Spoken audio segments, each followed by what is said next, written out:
Have you ever been lying in bed at like 3:00 a.m., absolutely exhausted, but your brain has just decided it's the perfect time to critique a conversation you had 5 years ago? Oh, yeah. Like, repeatedly. Right. Or maybe you just spiral into this pit of existential dread about your career choices or, I don't know, a weird pain in your knee. Yeah, the phantom knee pain. Definitely. Exactly. And you're just lying there staring at the ceiling, feeling incredibly wired, but so profoundly tired at the exact same time. It's an incredibly isolating experience. I mean, in that moment, you feel as if you are the literal only person in the world who is awake and struggling. Yeah, And, that isolation just completely feeds the anxiety loop. it really does. And I wanted to do a deep dive on this today because, honestly, I was just tired of feeling like my own brain was completely broken. Well, you're definitely not alone in that. Right.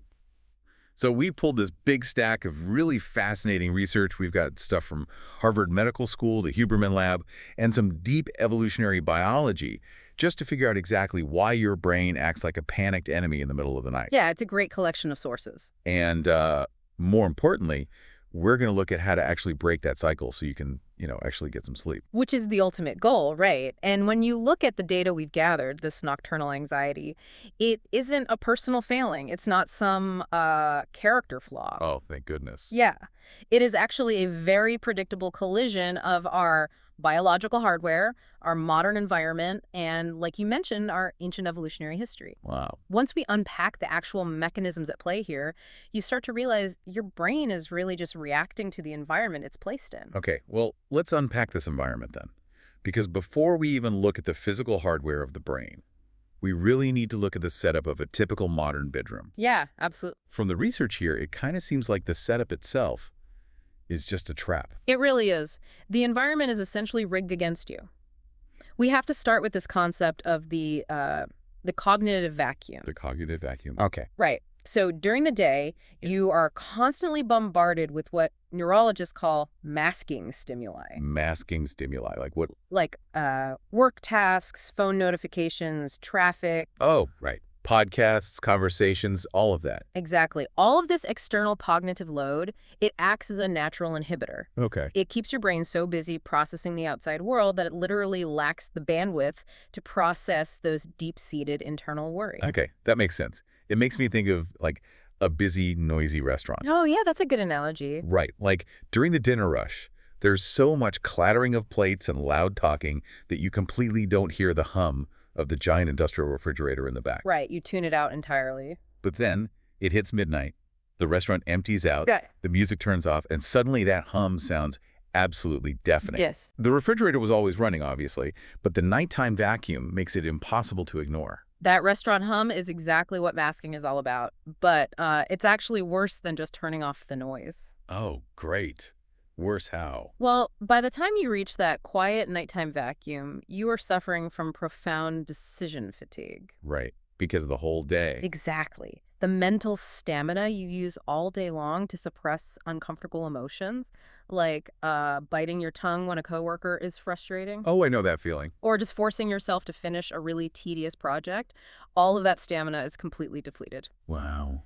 You reach the end of the day with almost zero cognitive resources left to actually regulate your intrusive thoughts. But wait, if my brain is that depleted and that exhausted, shouldn't it just like wave the white flag and force a shutdown? You would think so, yeah. Because I thought there was a chemical that builds up in our brains all day specifically to make us fall asleep when we are tired. You are thinking of adenosine. The adenosine, right. And under normal circumstances, yes, the sleep pressure from that adenosine buildup should totally trigger a shutdown sequence. Okay. But there is a secondary system at play in your suprachiasmatic nucleus, or the SCN. The SCN. Sounds intense. It is. That's the brain's master pacemaker. It's located deep in the hypothalamus.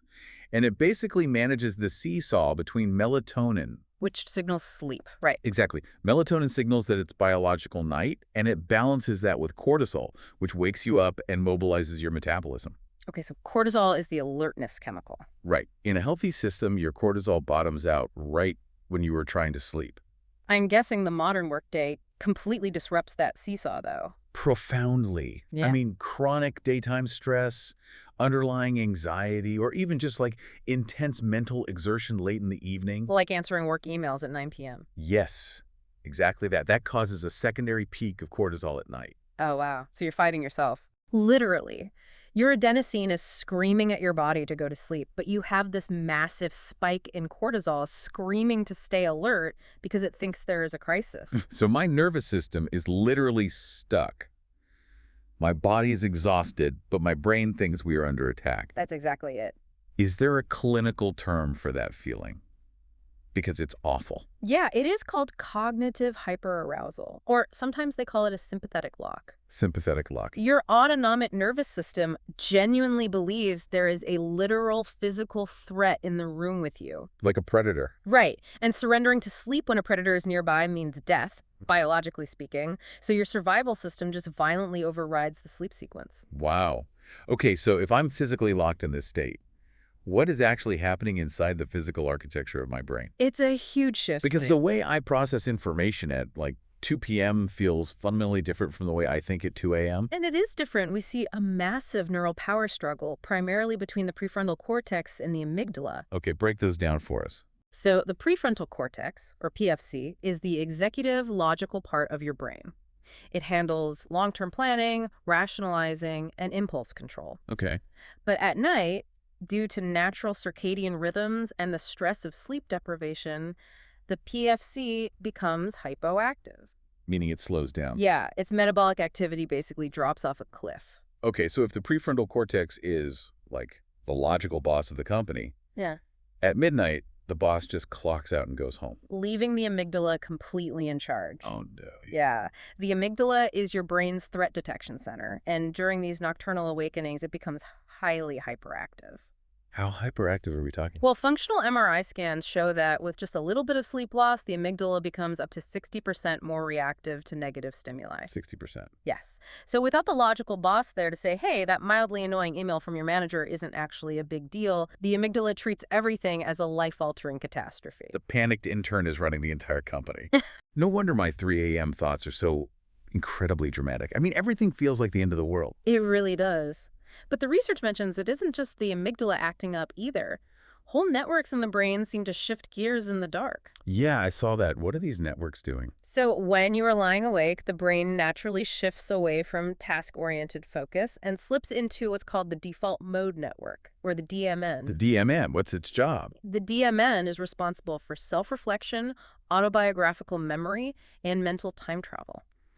It is the network that basically lets you picture the future or replay the past. Wait, is the DMN the reason why I will be lying in bed and suddenly remember a wildly embarrassing handshake from like 2014 out of nowhere? Yes. Yeah. That is the DMN at work. I hate the DMN. It's brutal. Now combine a hyperactive DMN that's just dragging up old memories with a panicked amygdala that overreacts to everything. Oh, that's a toxic combo. It is. You get these endless catastrophic loops of negative self-talk. And to make matters worse, the salience network joins the fray. Okay, what does the salience network do? Well, specifically, a region called the insula, which is part of that network. Its main job is to monitor your internal bodily sensation. Like breathing and heart rate. Exactly. When you're stressed at night, your heart might beat just a little bit faster. The insula notices this, reports it to the amygdala, and the amygdala panics more because it assumes a fast heart rate means imminent danger. Oh, jeez. And then that extra panic makes your heart beat even faster. It creates this vicious, closed feedback loop inside your own body. Which perfectly explains this terrifying concept in the literature called the mind after midnight hypothesis. Yes, that is a fascinating area of study. Right. The idea is that between midnight and 5:00 a.m., the human brain is primed for totally unregulated impulsive behavior. Because the logical brakes are off. Exactly. The data actually shows higher risks of suicide, substance abuse, and even just like destroying a whole bag of junk food because the inhibitory brakes are completely offline. The mind after midnight hypothesis highlights just how vulnerable the human brain really is during those hours. Yeah. Your reward processing alters completely. You become highly sensitive to immediate dopamine hits and entirely unconcerned with long-term consequences. But wait, what about when I'm lying there at 2 a.m. and I feel like I am doing incredibly important, deep problem solving? What do you mean? Like, I feel like I am finally untangling a massive, complex issue for work or figuring out my entire life's purpose. Is that real productivity? I hate to break it to you, but no, not at all. Really? It feels so productive. I know, but that is a phenomenon neurologists call revenge rumination. Revenge rumination. Yeah, Hmm. because your tired brain is desperately hunting for a dopamine hit, and because finding a quote-unquote solution to a problem provides a little burst of dopamine, your brain basically tricks you. Oh, wow. It makes you feel like this endless looping is productive. It keeps you engaged in goal-directed behavior, but without the logical prefrontal cortex fully online, you aren't actually solving anything. So it's an illusion. Completely. You are just spinning your wheels to get a cheap neurochemical reward. Okay, so if this 3 a.m. panic is just fake dopamine, terrible internal feedback loops, and a panicked intern running my brain, why hasn't evolution fixed this over the last 2 million years? It's a great question. Right. I mean, it feels completely maladaptive and totally useless. Well, evolution didn't weed it out because, for the vast majority of human history, this exact trait is what kept us alive. Wait, really? How? We have to look at the transition our ancient ancestors made from sleeping up in trees to sleeping down on the ground. Oh, right, because sleeping on the ground in the savannah means you are suddenly on the menu for a lot of nocturnal predators. Exactly. Terrestrial sleep was a profoundly high-risk behavior. I bet. So to survive, early humans and other group-living animals developed a system of staggered sleep. This is known in evolutionary biology as the Sentinel Hypothesis. The Sentinel Hypothesis, I think that was first proposed by Snyder in the 1960s, right? Yes, exactly. The theory is that a community would never be entirely asleep at the exact same time. Someone was always keeping watch. The modern data on this is honestly mind-blowing. Oh, the Hadza tribe study. Yes. The research looked at the Hadza hunter-gatherer tribe in Tanzania, who lived very similarly to our early ancestors. And the researchers observed the tribe for 20 continuous days. Such a cool study. Out of those 20 days, how much time do you think the entire group was completely asleep at the exact same moment? It's a crazy number. It was an astonishing 18 minutes. 18 minutes. Out of 20 days. That's why... For 99.8% of the night, at least one person a sentinel was awake, or in a very light, vigilant stage of sleep. Wow. And this is driven by natural variations in our chronotypes. We have early birds and we have night owls, and that diversity was a literal survival mechanism. So if you are a night owl, lying awake in bed at 2 a.m., filled with a sense of hypervigilance and anxiety, you aren't broken. Not at all. You are just expressing an ancient survival trait. You are the tribe's designated lookout. Your biology is doing exactly what it's designed to do to keep your community safe from lions. Even when we are resting, the brain maintains this sentinel processing mode. It is passively listening for, rustling grass or a snapping twig in the dark. Okay. But today, you are safe in a temperature-controlled, locked bedroom. There are no lions. Right. So your hyper-reactive amygdala just starts flagging psychological worries as life or death threats instead. It takes a tax form or like an awkward email and treats it like a saber-toothed tiger. The physiological response in your body is identical. That is exhausting. It is. But here is the critical problem. If a literal tiger attacks, you can fight it or run away. You exert massive physical energy, the threat is resolved, and the stress cycle completes itself. Right. You cannot physically fight or flee a tax form. No matter how much you want to. Exactly. Because there is no physical resolution to a psychological threat, your sentinel brain just stays stuck on high alert. Okay, so if my brain thinks my inbox is a predator, how do I ever process these emotions? Because overthinking at night prevents me from sleeping, but doesn't sleep actually fix the stress? It does. And the answer lies in REM sleep, rapid eye movement sleep, which is when we do our most vivid dreaming. Okay, REM sleep. REM is a highly specialized neurobiological environment. During REM, your amygdala and your hippocampus are very active, meaning you are actively processing memories and intense emotions from the day. Okay. But your logical dorsolateral prefrontal cortex remains shut down, which is why your dreams are so bizarre and totally illogical. Wait. If the emotional parts of my brain are hyperactive, but the logical part is turned off, isn't dreaming out a stressful thing just going to make me more stressed out? How is that helpful? That brings us to the really unique chemistry of REM sleep. Oh, okay. What happens? During REM, central adrenergic neurotransmitters, specifically noradrenaline, which is a major stress chemical, are completely shut off in the brain. Completely. Yes. Your brain is entirely devoid of this anxiety-inducing chemical while you dream. Oh, wow. So dreaming acts like a virtual reality simulation. Exactly. We can bring up a highly stressful memory from the workday, reprocess it, and experience it without the physical, heart-pounding panic attached to it. Right. We just decouple the memory from the visceral fear. REM sleep provides literal overnight therapy. It strips the emotional charge away from our daily experiences. That's amazing. However, when we look at conditions like PTSD or even just periods of intense chronic anxiety, this overnight therapy process fails. Why does it fail? The brain tries to process the trauma, but the stress chemicals don't shut off properly. The emotional load is just too high, the virtual simulation breaks down, and you wake up sweating with a nightmare. And people who ruminate endlessly at 3 a.m. are robbing themselves of this exact restorative process. Unfortunately, yes. But the research highlights a way we can actually hack this system, right? Especially for people suffering from chronic nightmares. Yeah, the research around narcoleptic patients is very revealing here. Narcolepsy. Okay. Narcoleptic patients often have incredibly vivid, terrifying dreams. But studies show they also have a much higher incidence of lucid dreaming. Which is where you become aware that you are dreaming. Yes. And because you are aware, you can consciously alter the narrative. Many use this lucidity as a coping strategy to actually diffuse the fear in real time. Which translates into this fascinating clinical therapy called imagery rehearsal treatment, or IRT. IRT is highly effective. The way it works is if you have a recurring nightmare, you literally sit down during the day, write out the nightmare in detail, but you script a new, empowering ending. Okay. You visualize this new ending repeatedly while you are awake. So you're prepping the brain. Right. Yeah. You are doing the emotional defragging during the day, giving your brain the tools to master the fear at night when the prefrontal cortex is offline. All right. Understanding the evolutionary ghost and the REM chemistry is incredibly comforting.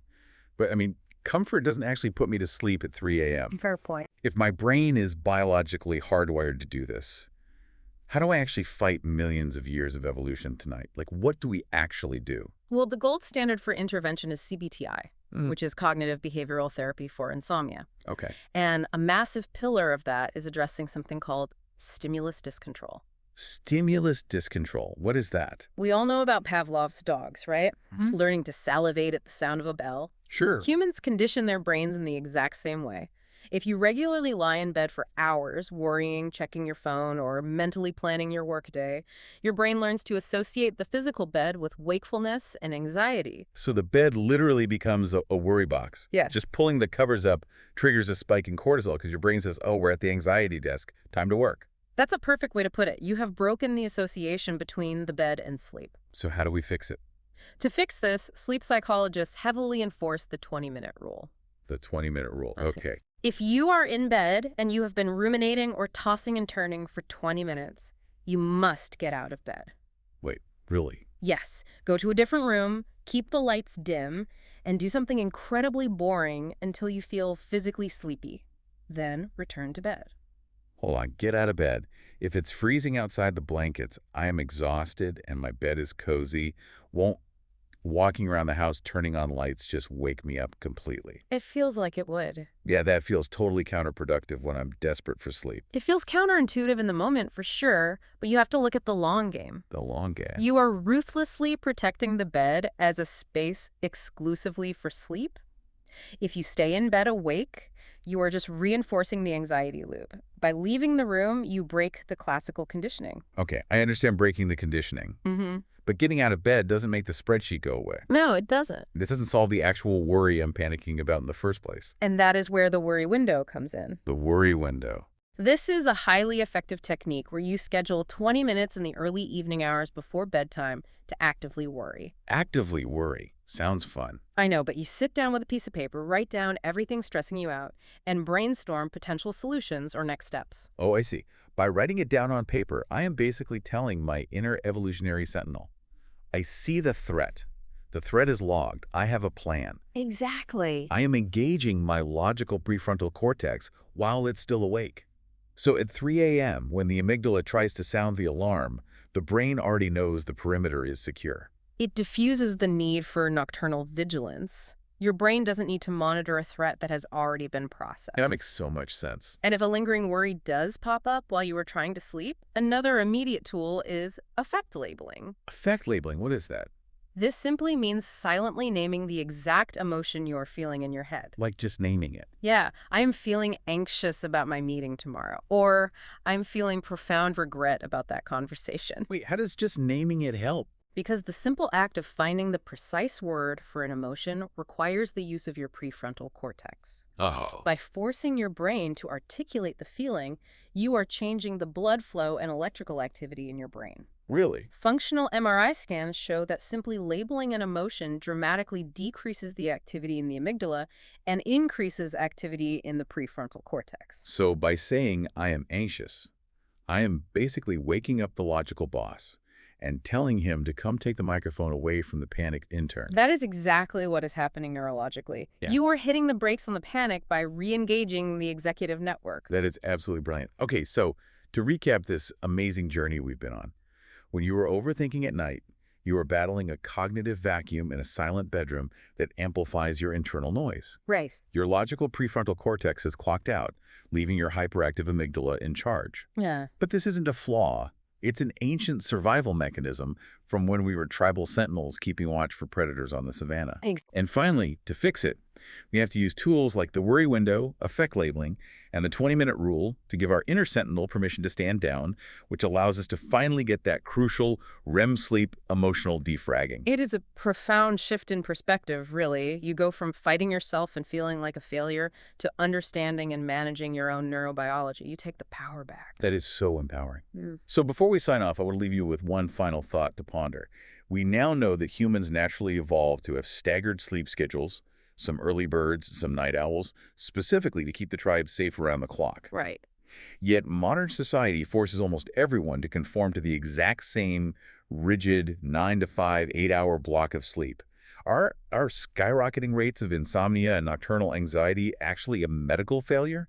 Or are they just the inevitable result of forcing our diverse ancient biology into a completely unnatural industrial era schedule? It's a great question. If you look at the evolutionary biology, it heavily suggests we are pathologizing a natural human variation.